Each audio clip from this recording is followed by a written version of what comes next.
What's going on, everybody? Welcome back into TTP Sports and in the final rendition of Flyers After Dark to start this goddamn season. What a terrible fucking schedule to start off the year in general. No, I'm not even coping about that just because the Flyers lost this game in Seattle to go 1-2-1 to start the year coming back to Philadelphia this Saturday for the home opener. No, I'm definitely not coping about that with the scheduling there. I still think it's goddamn terrible to have 4 10 o'clock games on the schedule just to start it off there. That is just absolutely brutal in hindsight. This game by the Flyers, where do I start? Where do I start? Where do I start? I think there is a big elephant in the room right there, which you could basically pin all the blame for tonight's game. Flyers go up 1-0. Beautiful wraparound there by Scott Laughton. He had 2 beautiful goals in this game, especially the one that he roofed near the end of the first period. And the Flyers had a really nice comeback into this game. Sadly, it did get deflated as when Seattle scored their 6th goal. But this entire game really could be summed up to Ivan Fedotov stinks. He stinks. He stinks. He stinks. He stinks. There were of the 4 of the 5 goals that he allowed, all of them were his fault. Of the 4, there was 1 goal that he had no shot on, and that was the one breakdown where it was just a lapse in coverage, and it was the cross crease pass, bang, bang, backdoor into the net. Yeah, Fedotov had no shot at that. But I really can't give him the benefit of the doubt when he is allowing basically just routine shots to beat him. And one of the goals, I can live with routine shots going in because goaltenders do allow those from time to time, even though the goals that he has been allowing are egregious. Don't get me wrong here. I'm not trying to give Fedotov the benefit of the doubt whatsoever. The 3rd goal by the Kraken, when the Flyers are hemmed into their own zone, and the second period was goddamn atrocious. The Kraken were bringing it to them the entire second period after I thought the Flyers played a very good first period, and I thought they played a very good third period. They played 2 good periods in this game, but sadly, the one bad period they played was absolutely brutal, and the Kraken scored 4 goals. But that 3rd goal, when you're getting hemmed in your own zone, you would like your goaltender to find a way to cover the puck up when there is a shot in his direction. No, he doesn't cover the puck up. You don't even get a glove on it. You don't even cover it in your chest. You don't cover it in your pads. No, you leave a rebound out in the worst possible area for Seattle to just come in and just bury the garbage. That is just completely deflating. And especially when the backdoor, the cross-crease goal happens, they score goals consecutively in 8 seconds. The second goal, it's still point fucking blank. There's no one in front of him. Make a fucking save. Make a goddamn save for your life, Fedotov. And the 2 power play goals that he allows, the dude is so far into his crease. He is so deep into the net. And no, you can't use the argument of, oh, there was a moving screen or something like that. There was no deflections on any of those 2 power play goals that Seattle scored. The dude is tall enough to look over the guy's shoulders to see where the puck is. He can cheat a little bit. And no, he still can't make the goddamn save when he obviously can see the goddamn shot. It's just routine shots that are coming in from the point, and the dude, it just squeaks by him. Not even squeaks by him, it just goes through him. So that is frustrating in its own right, and that is utterly deflating. Because, yeah, we could definitely talk about situations where there was no fight back in that second period by the Flyers, not standing up for people, especially when Michkov gets, drilled into the boards, and Jim Jackson acting like Michkov fucking died there when he got hit. It was more Michkov probably got the wind knocked out of him. It was also at the end of the shift. He still got back up, took it on the, chin basically there. He was absolutely fine after that. But freaking Jim Jackson, JJ, acted like he was fucking dead. My God, he was like, oh, and Michkov gets into the boards, and he's hurt. And he's hurt. And it's just like, Jesus fucking Christ, JJ. Try not to put the entirety of the Flyers fan base into a goddamn heart attack right there. But then I digress. Then TK also gets basically, I wouldn't say it was a headshot by Tanev, but it definitely made some contact. It was more shoulder to shoulder than anything. It was the way TK, I guess, landed into the boards after the hit. But he definitely was shaken up there. He missed the start of the third period. He didn't come back in at halfway into the third period. And also, fucking TK, Jesus Christ, you probably come back from the concussion spotter, and then you fight Yanni Gord. Like, Jesus fucking Christ, TK, you're a psychopath. My goodness. But yeah, you can tell the lack of standing up for one another in that second period after especially those two kind of hits. It is insanely deflating when nothing is going your way. You're making bad defensive plays. You're not playing good in the neutral zone. You're basically not getting anything right there. But sometimes you need your goaltender to have your back. Sometimes you need your goaltender, especially even your backup goaltender, because yeah, they're not going to see many games during the season. They'll play maybe see a quarter of the season, maybe 30 games, 35 games or something like that. But you need your backup goaltender to make a save that can stop momentum, that can just give you a breather, give you a little bit of a break, especially when you're getting hemmed in your zone so many times. And yeah, it's not giving a break to the Flyers defense because there have been a lot of moments in these first few games here where there's been major laps defensively. I don't think they have been playing that good 5-on-5. Basically for the last 3 games. I thought they played fine in Vancouver 5-on-5, but the last 3 games really have not been pretty in the 5-on-5 perspective. They do get another power play goal in this game. The power play still has been looking pretty sharp, to say the least. So that's a power play goal in every game. They already have 5 power play goals. I think they said on the broadcast it took them until October 17th of last season to get their first power play goal. Or it was 17 games into the season. I think they said that. I think they said it was 17 games into the season it took them to get their 5th power play goal. They got 5 power play goals in 4 games already. So that shows you the drastic difference that this power play is already to start this season. But going back to, some bad things that are going on, they're, 5-on-5 play. They're not winning many faceoffs. They're really getting destroyed in the faceoff circle. And that can definitely lead to some certain things. You need a big faceoff win in the defensive zone. You win the faceoff, you can get the puck out, you can start a breakout. Or you're on the power play, or you're just in the offensive zone in general. Got to win a faceoff, because winning a faceoff can be very crucial to setting up something happening for the goal. And you lose the faceoff, it just goes the other way for the opponent. And that's just, very crucial in certain aspects. The game can be decided from the faceoff circle, and this team has been getting brutally destroyed in that area. So that definitely has, is something that really stands out there. But going back to your goaltending, Ivan Fedotov, it's just everything that Seattle brought his way, he was just not ready for. I don't know what the fucking issue was. The routine things just no shot at, basically.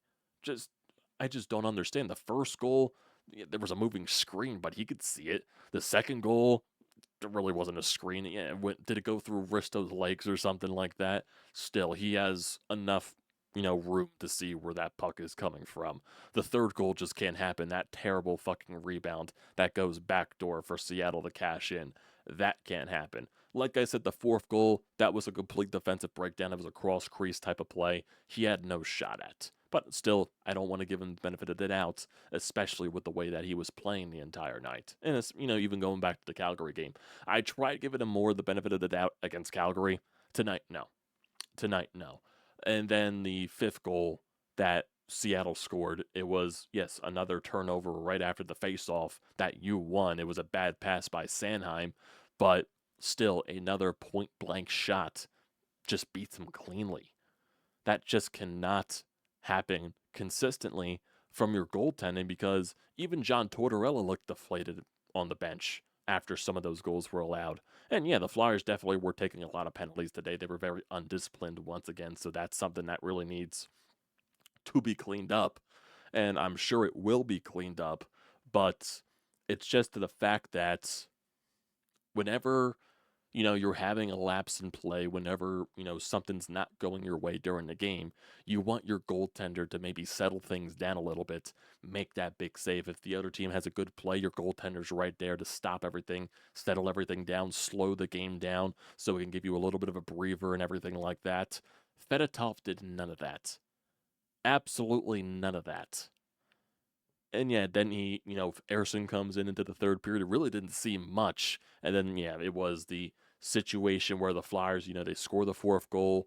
they make it a 1-goal game, and then they're trying to pinch, take a little bit of risks in the offensive zone. Seattle's pressing on their feet a little bit, but then, they managed to get a puck out to Burakovsky on the breakaway, and the one real chance that Sam Harrison had to face the entire period. Sadly, he wasn't able to come up with that on the breakaway, so that was basically the backbreaker goal of the game. But if you just think of it right here, 4 of the 5 goals that Fedotov allowed should not have been goals, because those are routine saves that any goaltender in the league should make. So you're realistically talking about, you being up 4-1 in this game. So that's just insanely deflating on that front, because instead of leading 2-1 after the first period, now you're down 5-2, and you're forcing yourself to come back into the game again. And like I said, I'll give them credit. They did play a really good third period. They found a way to come back. Cam York with an absolute snipe. Jamie Drysdale gets one right at the start of a power play, but then they really just couldn't do anything from there on out. They had their chances. They had their looks. Owen Tippett needs to hit the fucking net. Owen Tippett, my God, he is just pure plexiglass. That's all this guy hits so far the first few games. And yes, he's a very streaky goal scorer. He's a very hot, very cold goal scorer. I kind of compare it to a Rhys Hoskins in that sense, for, baseball-wise, when Rhys was on the Phillies. He's a very hot and cold type of hitter. When Rhys Hoskins is hot, he can carry the team for maybe a few series, maybe a few weeks or something like that. That's basically the same deal with Owen Tippett. He can get really cold, and when he's just trying to force shots left and right, he's just missing the net. The dude's barely even hitting the net, even though there was one chance, I believe it was on one of the power plays, where I think he was there point blank. It was a wide open cage, but I think Larson for Seattle got there to make the block. So I'm not going to harp on that specific play for Tippett there, but this dude takes so many shots, and none of them hit the net. Dude, you gotta hit the net once in a goddamn blue moon. Sometimes you luck into a goal with the amount of shots that you take. This man is just pure plexiglass. Like, seriously, hit the goddamn net. Because I think that also, lapped into when Seattle scored their 6th goal. You're trying to enter into the offensive zone. You got a nice pass back. He just rips it from the slot, misses the net, and then once again, I believe a couple of seconds later during that shift, he tries to throw another puck on net, and then eventually the puck gets into that position where Seattle makes that outlet pass back on the pinch by Drysdale. They get the breakaway, and they score the 6th goal. So it just, you got to hit. If you're taking the shot, hit the goddamn net. That's what you need to do. And I'm sure Owen Tippett, he gets snake bitten to the point where it's annoying. That's, I'm very high on Owen Tippett, and I think there was a really good point by Jason Martinez on Flyers Daily that he brought up to, he was interviewing John Tortorella and all that, and he even brought up the question that, does Owen Tippett, sometimes not realize how good and talented that he is, and if he were to just realize that, he could take his game to the next level? I could kind of see that 100%. I think Owen Tippett is way better than what he is showing here. Did you see that one play that he had against Edmonton where he rang it off the pipe and he completely danced through one of the defenders? The dude has elite speed. He's probably the fastest guy in the NHL at top speed. He can make beautiful plays. He has a beautiful shot, a hard shot, might I add, but he just gets into these instances where he's just shooting. Any spot that he gets, any chance that he gets, shoot. Hit the net, man. Hit the net. Sometimes there's smart chances to shoot. It's a smart time to shoot the puck, a right time to shoot the puck. This man sometimes finds the dumbest ways to shoot pucks. The dumbest instances to shoot pucks. Oh, the puck's on my stick. On net. Not even on net. Plexiglass, actually. Plexiglass off the boards. That's what he hits. Or it's the post. My God, there's that rare instance when he hits the net and the goalie makes the save. Or the rare instance where he makes that beautiful play like he did against Edmonton and he beats the goaltender. Post. Come on, man. Come on, dude.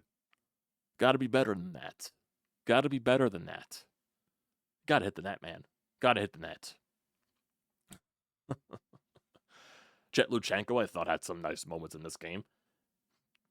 made a big hit in the defensive zone. I believe it was in the first period. He had some chances in this game to score too, so it's not like he's not involved in anything. I think he's been playing very well. Yeah, he probably got recorded for a minus on one of those Seattle goals, but it was a face-off that he won, and that was the turnover that Sanheim had. So I really don't blame anything on Luchenko in that instance.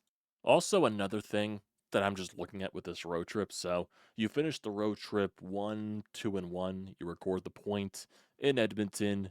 You lose in regulation to Calgary, and you lose in regulation here against Seattle, and you won the shootout in the opening night game against Vancouver. Realistically, I thought, this road trip you could have easily went 3-1, 3-1 because I thought you played, you deserved to win against Edmonton. You just utterly, found a way to lose that one in overtime. You got a point out of it, but you found a way to lose that one because, you had chances that you let slip, got to find a way to score some goals there, and you got to find a way to not allow a late one there by Edmonton, and that collapse in the overtime just can't happen.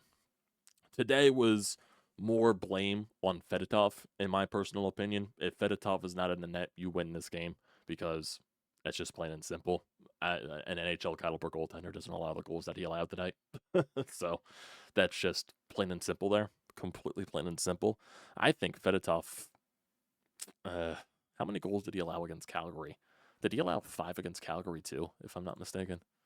I actually want to see that. Did he allow 5 against Calgary? Did he allow 5 against Calgary? Let me make sure. Yeah, I think he allowed 5. Yeah, he allowed 5 against Calgary. Jesus Christ. He allowed 5 against Calgary, and he allowed 5 tonight. My God. My God. It's just not putting you in a position to succeed right here. So, I don't know what happened. I'm sure Danny in the front office, they're not going to be pulling the quick trigger yet, especially since they signed him to that contract. 2 years. What is he making? $3 million a year? Man, they were really confident in giving them that contract. I don't know if that had anything to do with getting Mitchkov over here either, so I really don't know. But yeah, that contract is very, very, very looming, especially with the way that he has played in these past 2 games. My God, it was not pretty. It was not pretty. Honest to God, Alexei Kolosov might get a shot sooner rather than later. He might be getting his wish to play in the NHL sooner rather than later. And like fucking hell, I wouldn't mind it because goaltending was one of the reasons why you collapsed last year. And that's not fully on Sam Erson's foot. The Flyers had no reliable backup after, the whole Carter Hart situation, that crap. But that crap happened. But yeah, you basically ran Sam Ersson into the dirt because you had no backup option. Cal Peterson was terrible. Felix Sandstrom was not good. And then you bring in Ivan Fedotov, who is a guy coming over from Russia with no NHL experience. Of course, he's not going to look good in the games that he played. Ersson ran out of gas last year, and you had no viable backup option. This year, I don't think John Tortorella is going to allow that to happen again. And when they're seeing some slips in cracks in the foundation, I think they would be more lenient to, trying something different because that was one of the biggest concerns coming into this year was the goaltending tandem. What was Ersson going to be and what's Fedotov going to be? Ersson, I think, has looked fine for the most part. He was really good in Vancouver. I thought he was, good in Edmonton as well. Today, he would probably want that breakaway goal back, so there's really no full blame on Ersson's part whatsoever. But Fedotov, completely terrible, completely unplayable. Even though he is going to get more chances to play because, 1, they signed him to that contract, and 2, I just don't see Danny and Jonesy giving up on him that quickly. That's just the way I see it. Torts probably already wants to give up on him because, my God, it's deflating how very deflating that what those goals he gave up were. But Kolosov can't be worse. Kolosov can't be worse. He's probably 20 billion times better. My God. Just Fedotov reads the game so slow. You think for being a 6'8" goaltender, you can have some sort of success. Who knows, maybe being that tall can be a hindrance as well. Because this man is not athletic whatsoever. He reads the game slow. Dude saw the shot from a mile away multiple times and still just missed it. That just can't happen on a consistent basis. Just can't. Just can't. And like we said, we knew the goaltending was going to be a concern this season, so right now, your backup option, once again, is a concern. So like I said, I wouldn't be shocked to see Alexei Kolosov up here sooner rather than later. Really would not be shocked whatsoever. My God. Well, now that this goddamn road trip is finally over, the Flyers can finally come back home. And they play 5 of their next 7 games in South Philadelphia in the Wells Fargo Center. So we can finally have some normal times for hockey games. Normal. I think the next time the Flyers play a 10 o'clock game is next year in 2025. I believe I've said that the next time the Flyers play a 10 o'clock game is January 2nd. So thank God we can get to some fucking normalcy here with the times. So you got Saturday, home opener, Vancouver at 7 o'clock. Then the 22nd, as soon as I say normal times, the Flyers play at 6 o'clock on the 22nd on a Tuesday. I think that's when the NHL is doing like their own red zone type of thing where they're trying to get every team basically playing back to back to back to back and stuff like that so they can have their own version of red zone on ESPN Plus. I think that's what they're doing. Then they play the Capitals again on the 23rd. That's a home and home set there, 7:30. They play the Minnesota Wild on the 26th at home at 1 o'clock.